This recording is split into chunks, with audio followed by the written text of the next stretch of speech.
അത് മൂന്ന് മാങ്ങ കേട്ടാ, നല്ല പഴുത്ത നല്ല മാങ്ങ മാമ്പഴ പുളിശ്ശേരി വെക്കാനായിട്ട് ഞാൻ 3 മാങ്ങ ഇവിടെ എടുത്തിട്ടുണ്ട്. അത് ഞാൻ ഈ മാങ്ങയുടെ തൊലി ഉരിച്ച് കളയണേ. ഏത് മാങ്ങ വെച്ചും പുളിശ്ശേരി ഉണ്ടാക്കാം, പക്ഷെ ശരിക്കും വേണ്ട ചന്ദ്രക്കാര മാങ്ങ വെച്ചിട്ടാണ് നമ്മളിവിടെ മാമ്പഴ പുളിശ്ശേരി വെക്കണത്.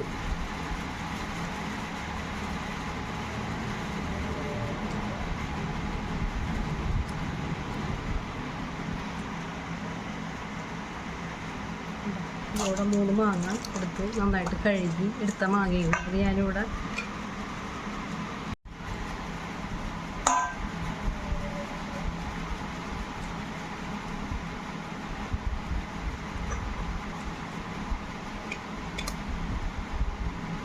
ഇത് അടപ്പത്ത് വെച്ച് വേവിക്കാൻ പോവേണ്ട. ലേശം വെള്ളം ഒഴിച്ചിട്ട് ഞാൻ അടപ്പത്ത് വെച്ച് വേവിക്കാൻ പോവുകയാണ്. മഞ്ഞൾപ്പൊടി, മുളക് പൊടി, ഉപ്പെല്ലാം കൂടി ഇട്ട് ഞാനിവിടെ വേവിക്കാൻ പോവുകയാണ്.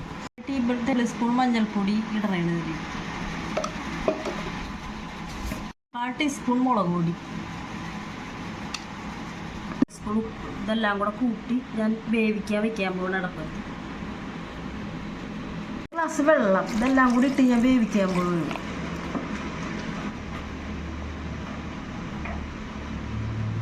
ഇവിടെ അടപ്പത്ത് വെച്ചിരിക്കുന്ന മാങ്ങ നന്നായിട്ട് വെന്ത് വന്നിട്ടുണ്ട് കേട്ടോ. നല്ലോണം വെന്ത് കുറുകി വന്നിട്ടുണ്ട്.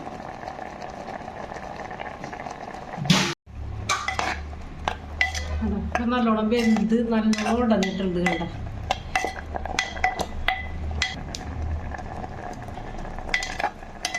നല്ലോണം വെന്ത് നല്ലോണം ഇങ്ങനെ കൊമ്മളകൾ വരണം കേട്ടോ. നല്ലോണം വെന്ത് നല്ലോണം. 1/2 കപ്പ് നാളികേരം ഞാനിത് അരക്കാൻ എടുത്തിട്ടുണ്ട് കേട്ടോ. മാമ്പഴ പുളിശ്ശേരിക്കുള്ള ഇൻഗ്രീഡിയൻസ് ആണ് 1/2 കപ്പ് നാളികേരം. ഞാനിത് മിക്സിയിലേക്ക് ഇടണേ കേട്ടോ. 1/2 കപ്പ് നാളികേരം അരയ്ക്കാൻ വേണ്ടി. ഇതിൽ ചെറുജീരകം കേട്ടോ, 1/4 ടീസ്പൂൺ കുരുമുളക്,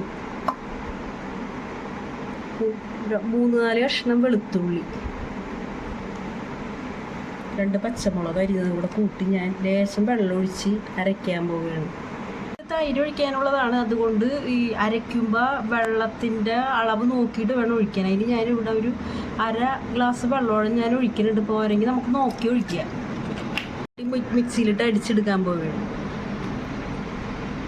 എൻ്റെ ഇവിടെ അരച്ചത് നല്ല വെണ്ണ പോലെ അരക്കണം കേട്ടോ, അധികം വെള്ളം ചേർക്കാതെയൊക്കെ. കണ്ട ഈ പരുവത്തിൽ വേണം അരയ്ക്കാനായിട്ട്. ഞാനിതിപ്പോൾ മാങ്ങയുടെ ആ കറിയിലേക്ക് ഇടാൻ പോവുകയാണ്. ഞാനിത് മാങ്ങയിലേക്ക് ഞാൻ തൈരിട്ട് കുറച്ചൊന്ന് തിളച്ചിട്ട് വേണം നമ്മൾക്ക് അരപ്പ് കൂട്ടാൻ കേട്ടോ. അങ്ങനെയാണ് ഈ കറി വെക്കണത്.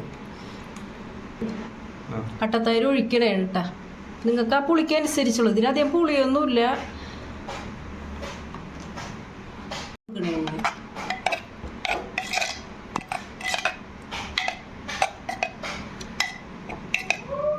പുളിക്കനുസരിച്ച് ഒഴിക്കുക. കൂടുതൽ വേണമെങ്കിൽ കൂടുതൽ ഒഴിക്കുക, അല്ലെങ്കിൽ അതിനനുസരിച്ച് ഒഴിക്കുക.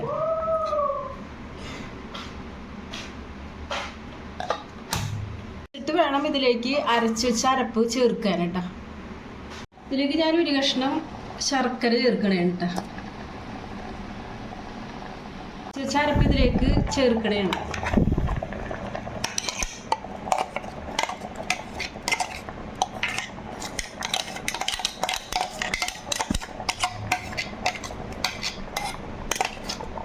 നന്നായിട്ട് ഇളക്കി കൊടുക്കണം കേട്ടോ. നല്ലോണം തിളക്കാനൊന്നും പാടില്ല. ചെറിയൊരു തിള വരാൻ കുറച്ച് ഉലുവിടണേണ്ടത്. മുളക് 2 വറ്റൽ മുളക് തളിച്ചിടാൻ വേണ്ടി ഇടുന്നത്.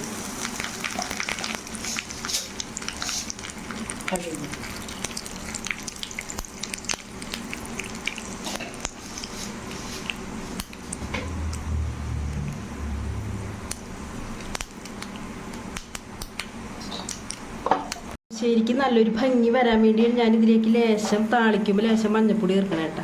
നല്ല ഭംഗി ഉണ്ടാവും നമ്മളുടെ കറി കാണാൻ. ഇതിലേക്ക് ഇടണം കേട്ടോ. അപ്പം മാമ്പഴ പുളിശ്ശേരി റെഡി ആയിട്ടുണ്ട്.